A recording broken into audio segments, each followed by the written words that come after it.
Hello everyone, welcome to the इंजीसेप्ट।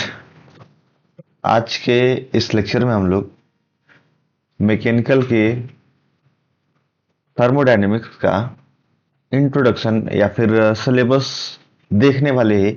Actually में है क्या डिस्कशन। अभी मुझे सिलेबस डिस्कशन एक फालतू का टाइम वेस्ट लगता है।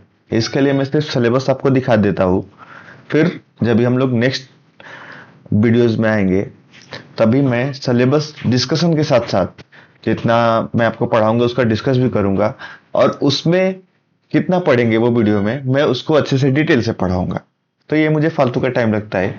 बस एक इंट्रोडक्शन कि हम लोग ये सब्जेक्ट चालू करने वाले हैं, इसके लिए मैं ये वीडियो अपलोड कर रहा हूँ। ठीक है, तो देखते हैं। सबसे पहले थर्मोडायनेमिक्स का इंट्रोडक्शन है। अभी किसी भी सब्जेक्ट को पढ़ने पढ़ने से पहले हम लोग को ये पता होना चाहिए कि वो सब्जेक्ट का मोटो क्या है, मतलब पढ़ना क्यों है। अरे, पढ़ने के लिए तो बहुत सारी चीजें, बहुत सारी बुक है, लेकिन पढ़ना क्यों है। एक पहला पॉइंट तो ये है आपके दिमाग में कि अपने को एग्जाम्स में अच्छे नंबर चाहिए, जिससे हम लोग अच्छी कंपनियां हमें मिले।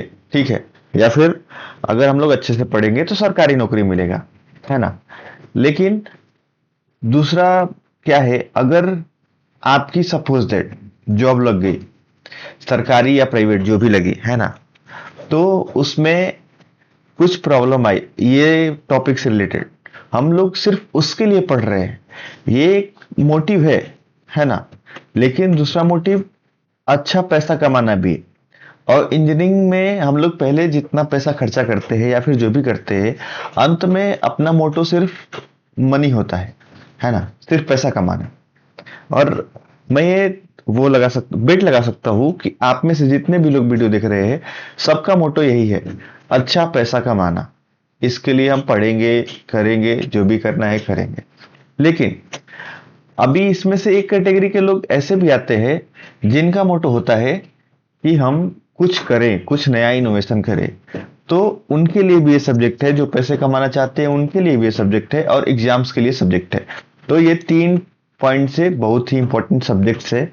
मतलब ये नहीं, बाकी के सारे पांचों सब्जेक्ट्स जो भी है आपके, है ना, वो सब के सब इंपॉर्टेंट है। तो सबसे पहले हम शुरू करते हैं, इसका मोटो क्या है, देखते क्या लिखा है। To develop ability and gain insight into the process of problem solving with emphasis on thermodynamics, especially in following manner। हम लोग थर्मोडायनेमिक्स पढ़ के, मतलब, है ना, प्रॉब्लम सॉल्विंग प्रोसेस का प्रॉब्लम सॉल्विंग इनसाइट गेन करने वाले हैं, है ना। लेकिन अगर स्पेशली इन बातों की बात करें तो ये अपने को ज्यादा मिलने वाला है, जैसे कि मास और एनर्जी का कंजर्वेशन प्रिंसिपल यूज करके इंजीनियरिंग सिस्टम और साइकिल का परफॉर्मेंस, और आसान, मतलब सिंपल प्रोसेस की गणना कर सकते हैं हम लोग, है ना, कैलकुलेशन कर सकते हैं उसके लिए कि क्या क्या अपने को चाहिए, है ना। फिर thermodynamic property of simple homogeneous substance को कैलकुलेट करना है, मतलब किसी भी होमोजेनियस सब्सटेंस का थर्मोडायनेमिक प्रॉपर्टी को इवेल्युएट करना है या कैलकुलेट करना। फिर analyse process cycles using the second law of thermodynamics to determine maximum efficiency and performance। हम लोग सेकेंड लॉ ऑफ थर्मोडायनेमिक्स का यूज करके, है ना, सेकेंड लॉ ऑफ थर्मोडायनेमिक्स का यूज करके ये डिटरमाइन करेंगे, किसी प्रोसेस और साइकिल को एनालाइज करके उसके इफिशियंसी और परफॉर्मेंस को डिटरमाइन करेंगे, है ना। और discuss the physical relevance of the numerical values for the solution for specific engineering problems and the physical relevance of the problem in general। Critically evaluate the validity of the numerical solution of for specific engineering problem। अभी जैसे कुछ भी एक engineering problem, suppose that आप bike चलाते हैं, bike में piston और सिलेंडर होते हैं जिसमें सीसी मेंशन होता है कितने सीसी की है ना। अभी आपके पिस्टन में कुछ प्रॉब्लम आती है, इंजीनियरिंग प्रॉब्लम, अभी मतलब कुछ खराब होता है तो हम लोग मैकेनिक्स के पास जाते हैं, मैकेनिक्स बना के दे देता है, वो इंजीनियरिंग पढ़ा है बिल्कुल नहीं, उसके पास एक्सपीरियंस है। लेकिन अभी ये जो पिस्टन और सिलेंडर बनता है ना, पिस्टन सिलेंडर कैसे मूवमेंट करता है, कब फ्यूल इन होगा, कब फ्यूल आउट होगा, कब बर्न होगा, ये सब पहले से कैलकुलेट करके हम लोग गाड़ी में अप्लाई करते हैं, जिसकी वजह से गाड़ी चलना शुरू होता है।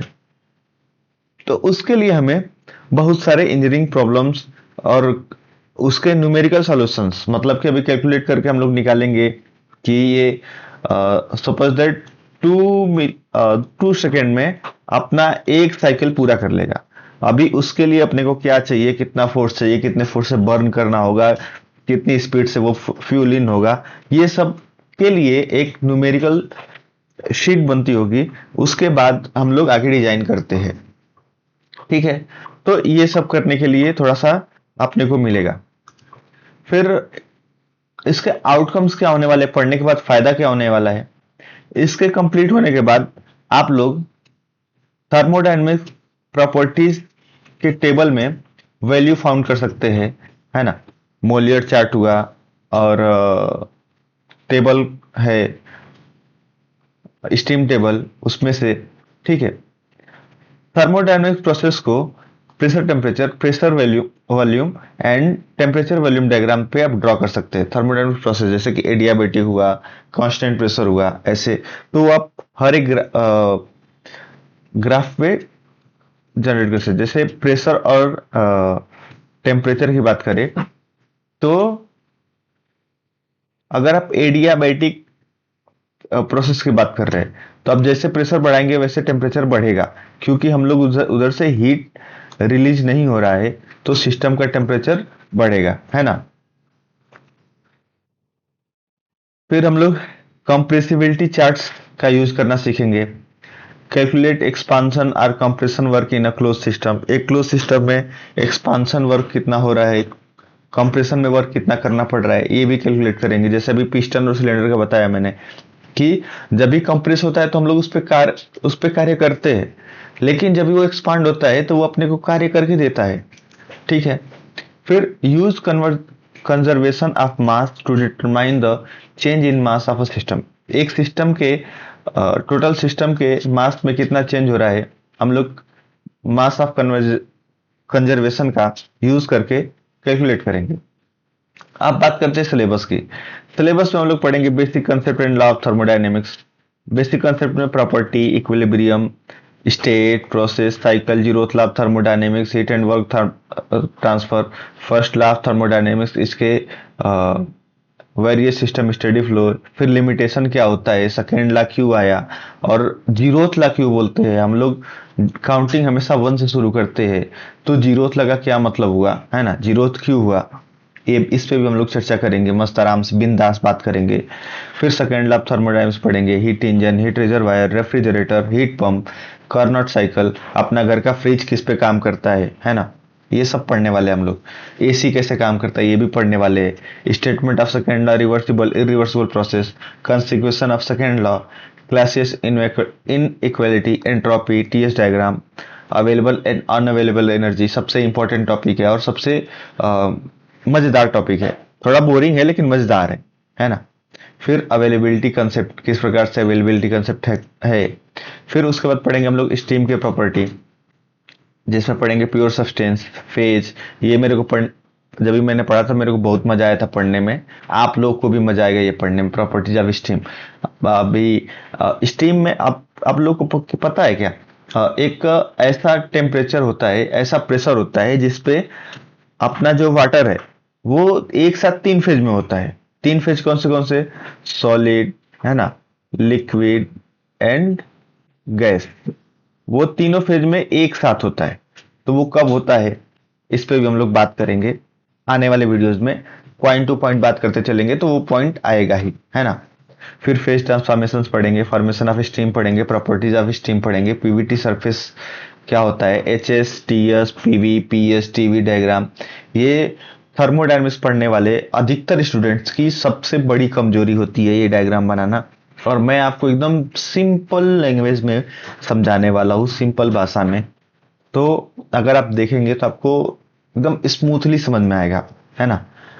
Process of vapour measurement of dryness fraction, use of steam table and Molière chart, हम लोग ये भी पढ़ने वाले। मोलियर चार्ट अभी बताया मैंने, मोलियर चार्ट और आप टेबल्स, जैसे कि अभी हमने इसमें पढ़ा था आउटकम्स में कि हम लोग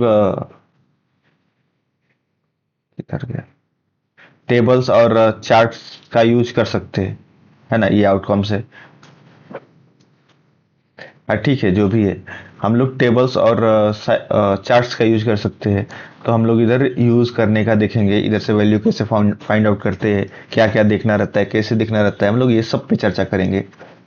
फिर ए स्टैंडर्ड साइकिल है, इसमें पढ़ेंगे Carnot, auto, diesel, dual cycle. अपना गाड़ी जो भी कार इंजन है, मतलब पेट्रोल इंजन है या फिर डीजल इंजन है, वो किस साइकिल पे काम करता है ये भी पढ़ने वाले हैं। डुअल साइकिल क्या होता है, उनका इनका कंपैरिजन भी देखेंगे। Brayton cycle, non reactive gas mixture, PVT relationship, mixture of ideal gases, properties of mixture of ideal gases, internal energy, enthalpy and specific heat of gas mixture, हम लोग ये सब पे चर्चा करने वाले हैं। और फिर लास्ट, फ्यूल एंड कंबसन, कौन सा फ्यूल कितना जलता है, उनकी कैलोरीफिक वैल्यू क्या होती है, कैसे निकालते हैं, कैसे कैलकुलेट करते हैं, हम लोग ये सब पे चर्चा करने वाले हैं, है ना। Actual and theoretical combustion process क्या होता है, मतलब एक्चुअल में जलेगा तो कितनी एनर्जी मिलेगी, मिलती है, थ्योरेटिकल में कितनी मिलनी चाहिए, है ना। Enthalpy of formation, enthalpy of reaction, first law analysis of reacting system, adiabatic frame temperature, basic concept of third law of thermodynamics क्यों आया, है ना। फिर हम लोग यहाँ पे आके खत्म करेंगे। और एग्जाम में आपको हमेशा स्टीम टेबल और मोलियर चार्ट्स मिलता है ना। अगर नहीं मिला तो अलाउड रहेगा ऐसा, तो आप खरीद के ले जा सकते हैं और उससे आप हेल्प ले सकते हैं, क्योंकि कई सारे वैल्यूज है जो आपको मोलियर चार्ट्स और स्टीम टेबल से ही मिल सकते हैं। तो वो सब कैसे निकालते हैं, कैसे देखते हैं, हम लोग ये बात पे भी चर्चा करेंगे। चर्चा किया मतलब पढ़ेंगे, अच्छे से पूरा डिटेल में पढ़ेंगे। तो आपकी अगर कोई भी क्वेरी रहे, सिलेबस के रिगार्डिंग कोई टॉपिक छूट गया और आप किस यूनिवर्सिटी से है, अगर आपका सिलेबस मेरे ये सिलेबस डिस्कशन से मैच करता है तो मुझे ज़रूर बताएं, अगर नहीं तो आप एक सेपरेट टॉपिक मुझे कमेंट बॉक्स में लिख सकते हैं कि कितने टॉपिक्स है जो मैच नहीं कर रहे, तो मैं वो टॉपिक्स को भी कवर करूंगा ये सारे टॉपिक्स कवर करने के बाद, या फिर इनके साथ ही जिस चैप्टर में वो टॉपिक्स आएंगे लास्ट में वो टॉपिक्स को भी कवर कर लूंगा, ताकि सारे बच्चों का फायदा हो, है ना। और सबको एक अच्छा सा पूरा डिटेल मैकेनिकल थर्मोडायनेमिक्स का सिलेबस मिल सके। ठीक है, तो बस आज के वीडियो में इतना ही, मिलते हैं अगले वीडियो में और बेसिक कंसेप्ट के साथ, जिसमें हम लोग प्रॉपर्टी और इक्विलिब्रियम, स्टेट, प्रोसेस, ये सब पढ़ने वाले हैं। ठीक है, थैंक यू।